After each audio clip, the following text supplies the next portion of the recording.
Fatos e versões. O que vai impactar na sua vida agora no Café com Política. Muito bem, agora 8h38 e no Café com Política de hoje a gente conversa aqui no estúdio com o deputado estadual Cristiano Silveira, ele que é presidente estadual do PT. Muito bom dia, deputado. Muito bom dia, Pedro. Bom dia, Rodrigo. Bom dia. Ouvintes da Rádio Super. Prazer estar aqui novamente. Hoje num dia especial. Sim, prazer é todo nosso, viu, deputado? E eu já queria abrir esse Café com Política, aproveitando o fato de você estar presente aqui conosco, né, presidente estadual do PT, e a gente está diante de um cenário um pouco ainda de muita especulação, né? Muito se fala sobre essa montagem dos ministérios do próximo governo do presidente Lula. Há muita especulação sobre essas peças que vão compor esses ministérios, e Minas Gerais foi de suma importância para essa eleição, né? Tanto que essa vitória, mesmo que apertada, do presidente aqui foi o que garantiu ele com essa vantagem que, né, foi bem próximo ali do que o presidente Bolsonaro tinha também. Então, já queria começar te perguntando sobre essa participação de Minas Gerais nesse processo de montagem do ministério. Já há alguma conversa, já há algum nome? Qual que é a expectativa de Minas Gerais de participar nesse próximo governo do presidente Lula? Olha, eu acho que Minas Gerais e o nosso campo, o campo progressista, o campo que teve com o presidente Lula aqui nas eleições, tem excelentes nomes para contribuir com o nosso país. É ruim às vezes você fazer aposta de nome, porque se não concretiza, cria aí uma frustração, né? Eles falam que se você não quiser que alguém vire ministro, você lança o nome dele antes, né? Uhum. Mas eu acho que tanto o Partido dos Trabalhadores, partidos que tiveram aliados, o PSD, né, à frente a nossa federação, enfim, possuem nomes que podem colaborar não só em ministérios, mas em espaços no governo, a partir de experiência, né, política, experiência administrativa. Então, eu vejo que Minas está pronto para continuar servindo ao Brasil como serviu, ajudando na vitória do presidente Lula. E uma vitória dura, né? Porque aqui em Minas Gerais nós vimos que no segundo turno o governador Romeu Zema vestiu a camisa, né, de Jair Bolsonaro, fez pressão a prefeitos, operou a máquina do Estado, uma parte do setor produtivo de Minas Gerais, que é mais próximo ao governador, fez muito investimento, e ainda assim o povo mineiro não sucumbiu ao neocoronelismo, né, que é o que a gente chamava, e garantiu a vitória ao presidente Lula. E eu pergunto para o senhor citou agora o PSD, que foi um aliado importante para o PT em Minas Gerais nesse ano. Nós temos aí dois expoentes do PSD, o ex-prefeito Calil, que perdeu a eleição para o governo do estado, e o senador Alexandre Silveira, que não conseguiu se reeleger.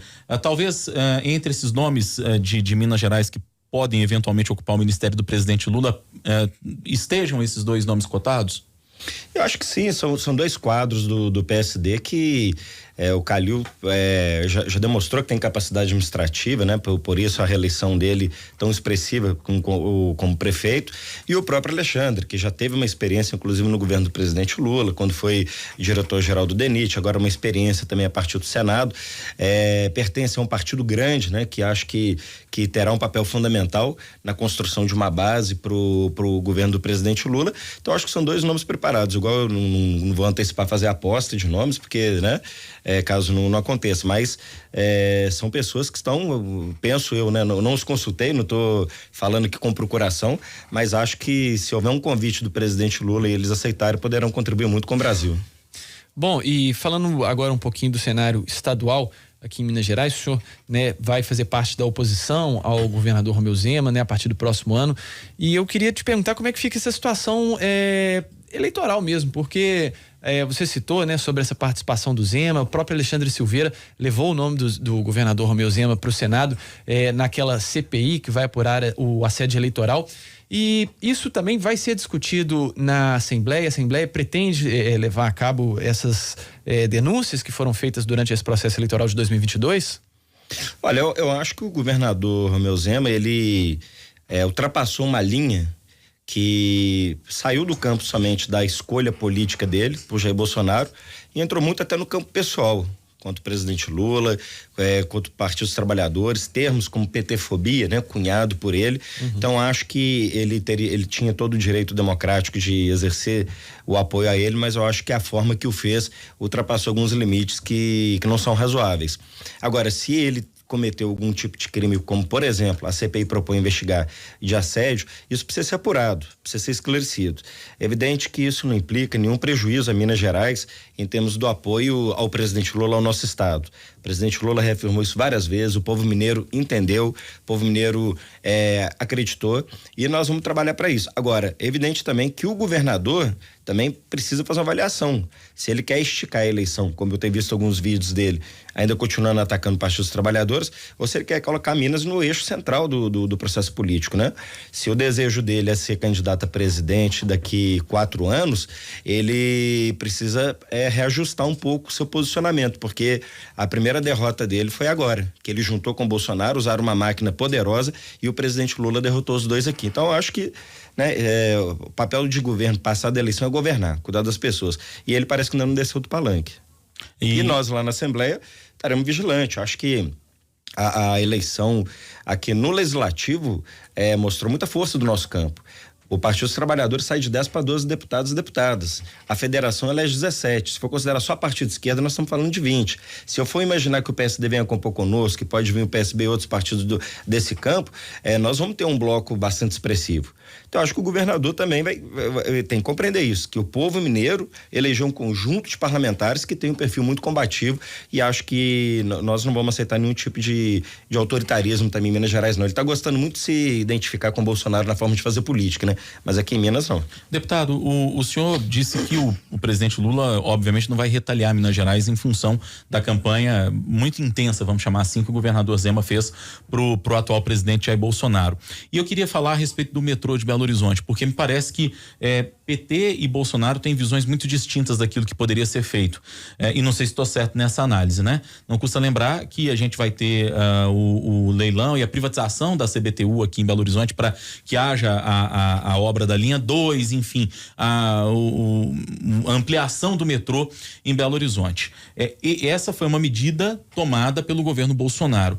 Por aquilo que o senhor já conversou com os aliados próximos ao presidente Lula, talvez até mesmo com o próprio presidente Lula, ele pretende fazer alguma mudança relativa a esse conceito de privatização da CBTU que foi colocado pelo governo Bolsonaro e que já está em pleno andamento? Não, nós não chegamos a conversar em específico. O presidente Lula, ele tem consciência e clareza que a gente precisa fazer um investimento aqui na questão do metrô, que é uma agenda, uma pauta cara para o povo de Belo Horizonte, da região metropolitana. Agora, é um modelo formato, nós não avançamos. Evidente que o presidente Lula entende que serviços estratégicos essenciais não devam ser privatizados, né? Que serviços essenciais precisam ser prestados pelo próprio poder público, para não onerar também o trabalhador. Mas não conversei com ele, nem com ninguém próximo que pudesse dizer o que o presidente pensa. É certo que há no radar, no farol, o desejo da gente avançar nessa pauta do metrô, que é uma pauta que desde quando o Lula governou e depois em sequência com a Dilma, já estava no horizonte, já estava na agenda, não avançou porque não houve por parte, por exemplo, tanto do governo do estado à época e até mesmo da prefeitura de Belo Horizonte, a parceria necessária na questão das licenças, na questão das autorizações, dos projetos e tal. A coisa agarrou também muito na burocracia e na pouca vontade política que não se tinha à época, mas eu acho que o ambiente vai estar colocado. Novamente, eu repito, vai depender também do que o governador quer fazer. Só para lembrar, né, Rodrigo, o governo federal, quando fez essa opção pela privatização do metrô, já existe um recurso da ordem de quase 3 bilhões de reais que está reservado, né? Na época que teve esse anúncio, eu cheguei a conversar com alguns membros do governo federal, a gente fez uma cobertura muito completa a respeito desse assunto, e esse é um recurso que está ali já depositado e que depende muito da vontade do próximo presidente eleito, né? No caso, se fosse o Bolsonaro, isso já seria mantido de qualquer forma. Do presidente Lula, durante a campanha, isso foi citado que seria mantido dessa forma também, mas de fato é que esse dinheiro já está separado e que não tem... vai depender muito da vontade. Inclusive uma contrapartida, né, do Estado a partir do acordo, né, de Mariana, de cerca de mais 500 milhões de reais. Sim. Agora, deputado, eu queria falar com você também com relação, vou retomar aqui algumas palavras do governador Romeu Zema, foi logo no dia 30 de outubro, né, quando a vitória do Lula foi selada. Vou parafrasear o que ele disse aqui, ó. Com o resultado da eleição nacional, desejo sucesso ao presidente eleito, seguirei cobrando que Minas seja a prioridade como merece. Estarei aberto ao diálogo para que o Brasil possa crescer com trabalho, honestidade e respeito. Que Deus abençoe a nossa nação. De que forma você acha que o governador vai conseguir esse diálogo? Qual que vai ser a intermediação dessa conversa entre o governador, que, né, como a gente citou, é muito próximo ao Bolsonaro, com o presidente Lula e que Minas Gerais seja prioridade nessa conversa também. Tá, isso que eu estou dizendo, o governador ele tem que fazer uma opção do que ele quer fazer, se ele quer já ser o candidato a presidente para daqui 4 anos, se ele quer continuar no palanque derrotado de Jair Bolsonaro, ou se ele quer assumir o papel de governar Minas Gerais e cuidar de Minas. Porque ao mesmo tempo que ele faz uma declaração como essa, uma declaração republicana, por outro lado ele vai lá, por exemplo, nas obras do Hospital de Teófilo Otoni que tá parado, grava lá no Instagram e começa a falar de novo do PT, né? Começa a nos atacar. Então ele não tem que ter duas caras, ele tem que ter um lado só, e acho que o lado tem que ser o lado do povo mineiro. O povo mineiro escolheu ele governador, escolheu Lula presidente. Então o que o povo espera é que esses dois atores, fundamentalmente, dê conta de responder os problemas. O presidente Lula já havia dito, olha, eu sendo eleito eu quero chamar todos os governadores para conversar e nós vamos tratar de quais são os projetos principais em cada estado, né? O Lula tem essa questão do metrô que tem conversado, tem a questão da 381 que ele toda vez que vem aqui fala que não quer mais ouvir falar em rodovia da morte, né? Sabe do problema de infraestrutura, sabe a questão do Lago de Furnas, sabe das principais gargalos que nós temos no estado. Então, da parte do presidente Lula vai estar completamente preparado. E nós vamos ajudar nessa interlocução, né? Uma interlocução que tenho certeza que vai passar um pouco pelos atores políticos do campo do presidente Lula que o representaram nesse processo eleitoral, para a gente achar esse caminho. Igual eu falei assim, da nossa parte, muita responsabilidade com Minas Gerais. Agora, o que a gente não topa é ficar arrastando o terceiro turno com o governador, né? Se ele esticar essa corda mais e se posicionar muito criticamente ao presidente Lula, ao PT, como o senhor tem dito, o que isso pode representar de prejuízo para Minas Gerais na relação com o governo federal? Embora o senhor diga que o presidente Lula não vai fazer retaliações contra Minas. Não, de forma... Por exemplo, a gente não precisa de autorização do Estado para mexer nas rodovias federais. Nós podemos fazer um investimento robusto nos institutos federais, nas universidades federais. Nós temos um conjunto de prefeituras que querem dialogar com o presidente Lula e que, enquanto ente federativo, é o que mais tem competências para cuidar das pessoas na ponta, né? O município hoje é quem tem as grandes responsabilidades na saúde, na educação e obra. Então o governo federal também dialoga com o ente federativo do município em Minas Gerais. Entendeu? Se o governador então não tiver nessa boa vontade que a gente espera, porque há situações que é necessário e importante a presença do Estado, nós vamos trabalhar com os órgãos e espaços que já pertencem, são de responsabilidade do governo federal e também com os prefeitos, com os municípios, que é onde a vida das pessoas acontece. Deputado, eu queria puxar agora a conversa para o plano um pouco mais nacional. Foi uma eleição altamente acirrada, uma diferença de votos que nunca antes, como diz o próprio presidente Lula, nunca antes na história desse país houve. Nós estamos falando aí de pouco mais de 2 milhões de votos. Um clima de um país absolutamente dividido, né? Nós temos visto já pelos primeiros nomes que estão sendo desenhados aí de ministério que o presidente Lula pretende ir para além do PT. O senhor classificaria que vai se tratar de um governo, de talvez uma grande concertação e um governo que caminhe mais para o lado do centro do que necessariamente para a esquerda? Ou vai ser um típico e autêntico governo do PT? O que dá para desenhar a partir, inclusive, dessa movimentação que houve de forças que apoiaram o presidente Lula durante esse segundo turno? Olha, eu acho que não há nenhuma grande surpresa, assim por dizer, olha, o Lula ganhou e agora, né? Acho que é um pouco que foi feito no passado em termos de quais são as prioridades. O presidente Lula está muito preocupado se as pessoas estão se alimentando. Está preocupado as pessoas voltarem a ter emprego, ter o mínimo de direitos, está preocupado com a questão ambiental, que nós temos que proteger as nossas a Amazônia, o Pantanal, os nossos biomas, da turma poder voltar a estudar. Então, assim, eu acho que é uma agenda que ela dialoga com essa parte, vamos chamar assim, do centro progressista do nosso país, que já inclusive estiveram com Lula. Nós vimos uma fala do próprio Bivar, Luciano Bivar, que parece que o União Brasil não vai ter dificuldade de sentar para conversar, né? Dentro de uma pauta em comum. Precisamos concordar com tudo o tempo todo? Não, mas a gente sabe que tem que ter uma agenda mínima para o país, que ela tem que estar referendada na eleição, porque o presidente Lula foi eleito em cima de um programa, né, gente? Então não dá para ele chegar agora e falar que não vai cumprir o programa, que esse programa foi o programa eleito pelo povo. E entendo que aqueles que estarão no parlamento, no Congresso, compreendem que eles estarão em alinhamento a um programa vitorioso escolhido pela maioria do povo brasileiro. Então, o Lula é muito habilidoso nesse sentido. Acho que dá pra gente iniciar o diálogo em questões que são menos divergentes e tentar já encontrar uma agenda que, né, tenha aí um alinhamento mais em comum. Então, acho que o presidente Lula vai conseguir construir isso. Não será um governo petista, do qual se você não é agenda integralmente do PT. Vai ser um governo mais amplo. É um governo que nós temos dito que é um governo de travessia, de transição, porque a gente precisa restabelecer aí alguma normalidade no nosso país e por isso o PT não dá conta de fazer sozinho, nem somente a esquerda. Então, nós vamos ter que chamar aí setores do centro, setores, né, do que ainda sobrou de uma direita civilizada, para a gente tentar reorganizar o país. Então, eu acho que o Lula vai fazer acenos importantes aí a outros setores que não são do nosso campo, mas que também sempre vai ser no limite do programa que foi eleito na eleição. Uhum. Deputado, agora a gente está num momento, hoje é dia 1º, né? A eleição foi concluída no dia 30, então já são mais de 48 horas e o presidente Bolsonaro permanece em silêncio sobre o resultado das urnas, né? No qual ele acabou sendo derrotado. Você acha que isso pode ser prejudicial para a equipe de transição? Você acha que essa equipe que vai fazer a transição de governo pode ter alguma dificuldade, uma má vontade por parte do governo federal mesmo? Olha, ao mesmo tempo nós vimos aí que o Ciro Nogueira, né, o ministro do Bolsonaro, já fez um aceno para a equipe de transição, no sentido de colaborar. Nós vimos o próprio Mourão fez um contato com o Geraldo Alckmin. Então, assim, é lamentável, ao mesmo tempo que é lamentável, mas também assim, eu não sei vocês, mas para mim é surpresa zero. Surpresa zero Bolsonaro não ter já reconhecido a vitória do Lula, cumprimentado. Na verdade, seria surpresa se fosse diferente, né? O Bolsonaro, que nós conhecemos, não tem apreço nenhum pela democracia, imediatamente eu cumprimentasse o Lula e cuidasse da transição. Aí sim não é surpresa, falo, poxa, né? Então, pra mim, eu tô sendo muito honesto pra vocês, surpresa zero, choro de pirracento, que não sabe perder, nunca foi um democrata, um cara que tivesse respeito à democracia, mas entendo que as coisas vão acontecer, o processo de transição tá pacificado na legislação. Nós já vimos tanto o presidente da Câmara quanto o presidente do Senado sinalizarem aí, né, uma disposição de colaborar, então acho que a gente precisa disso. E se o Bolsonaro compreendesse essa dimensão, seria melhor para o Brasil. Não compreendendo, vai ser feito o que for possível.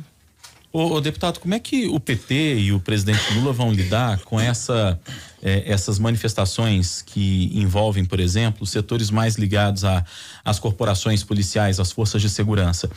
Eu cito como exemplo o que nós vimos no domingo em relação à Polícia Rodoviária Federal, a demora da própria Polícia Rodoviária Federal de agir, de cumprir a decisão do ministro Alexandre de Moraes sobre esses bloqueios que estão acontecendo nas estradas, as manifestações de representantes das forças de segurança, como o general Vilas Boas, até mesmo aqui em Minas nós tivemos uma companhia da Polícia Militar em Sabará, dizendo que não vai atender ou que não gostaria de atender casos envolvendo criminalidade que envolvessem aqueles que votaram no ex-presidente Lula. Como é que o presidente Lula pretende lidar com essa situação, até do ponto de vista de escolha de comandantes, por exemplo, da Polícia Federal, do diretor-geral da Polícia Federal, do diretor-geral da Polícia Rodoviária, dos comandantes do Exército, da Marinha e da Aeronáutica? Eu acho que essas corporações possuem tantos quadros que têm alinhamento com o Jair Bolsonaro, contra outros quadros que têm alinhamento com a instituição. Porque o que a gente costuma dizer? As instituições, seja o Exército, seja as Forças de Segurança, elas não são instituições de um governo. Elas não podem ser tratadas como instituições do governo Bolsonaro. São instituições do Estado brasileiro. Então, acho que tem profissionais que eu acho que não compreendeu isso. Quando a gente percebe, nesse caso da Polícia Rodoviária Federal, alguns membros atuarem até mesmo em incentivo a essas paralisações, que são inconstitucionais e antidemocráticas, que afetam o direito de ir e vir constitucional do conjunto da sociedade, o cara está em desacordo com o que a própria instituição dele prega, o que está previsto em lei enquanto servidor. Então, acho que a gente vai ter que saber o seguinte: com quem que nós vamos dialogar, né? Tentar encontrar os sujeitos, os atores dentro dessas instituições que têm um compromisso com o Brasil. Nós queremos isso, né? Trabalhar com quem tem compromisso com a sociedade brasileira. E é lamentável, porque a eleição terminou. Nós temos aí o reconhecimento da Europa, né? Da União Europeia, dos principais líderes europeus, da China, da Rússia, da Ucrânia, dos Estados Unidos. O Biden tem dito, inclusive, nós vimos que o próprio Senado americano, né? Lá atrás já havia aprovado por unanimidade aplicar sanções severas ao Brasil se não fosse respeitado o resultado das eleições, inclusive de 100% de rompimento de relação. Isso é muito grave. E eu acho que os bolsonaristas que gostam de bater continência para a bandeira americana e para a Disney devem refletir sobre isso, né?